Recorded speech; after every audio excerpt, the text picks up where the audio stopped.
I sighed as I sunk my body lower into my steamy bubble bath. Today has been a day, and this lavender and eucalyptus bath was much needed. I lay my head back and closed my eyes as I relaxed. Suddenly, my eyes popped open at the sound of knocking. I sat there listening, reluctant to leave my oasis. When I didn't hear anything, I closed my eyes again. Not even 2 minutes later, I heard the knock again. This time, I was fully alert. And this time, I realized it wasn't at the door. It was coming from beneath the tub. Right when I was going to stand up, the tub gave way and I was plunged into darkness, and after the splash of water hitting ground, silence. After a few moments, I heard what sounded like claws dragging across the concrete and a menacing laugh, though I could still see nothing. I had no choice but to stand still and await the thing that was slowly clawing and cackling its way to me. The hairs on my neck stood up as I felt its hot breath.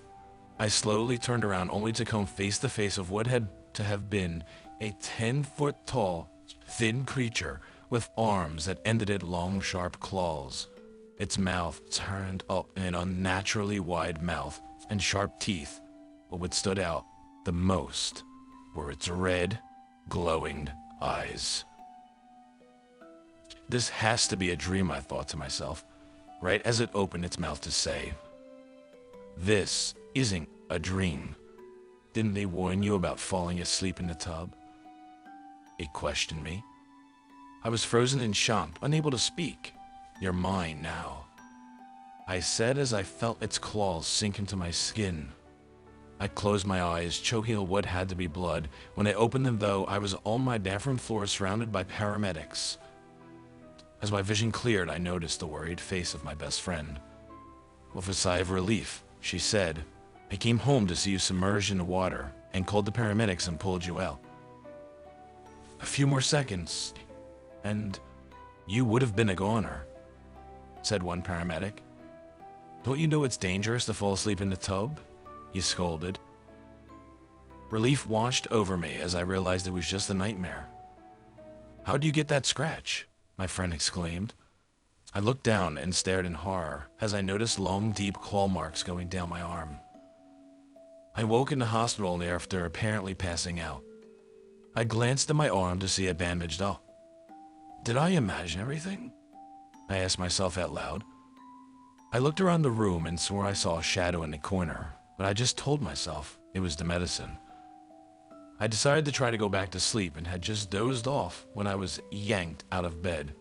I opened my mouth to scream, but it was caught in my throat as I realized it was the same creature dragging me across the floor, nails digging into my ankle.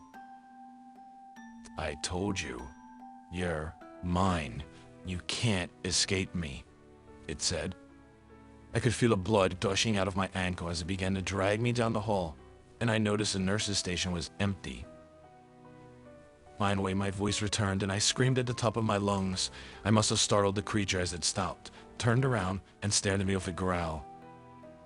It lifted its clawed hand as I continued to lay there screaming and knew my end was near.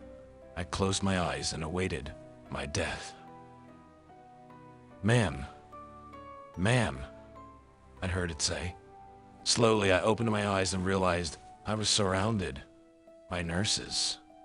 It was just another dream, I thought to myself as my ankle throbbed. That's when it clicked. I yanked the covers off of me and heard the audible gasp as I looked at the deep wounds from when the creature was dragging me.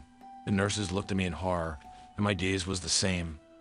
I glanced in the corner again and could have sworn I saw a pair of red eyes, but when I blinked, it was gone.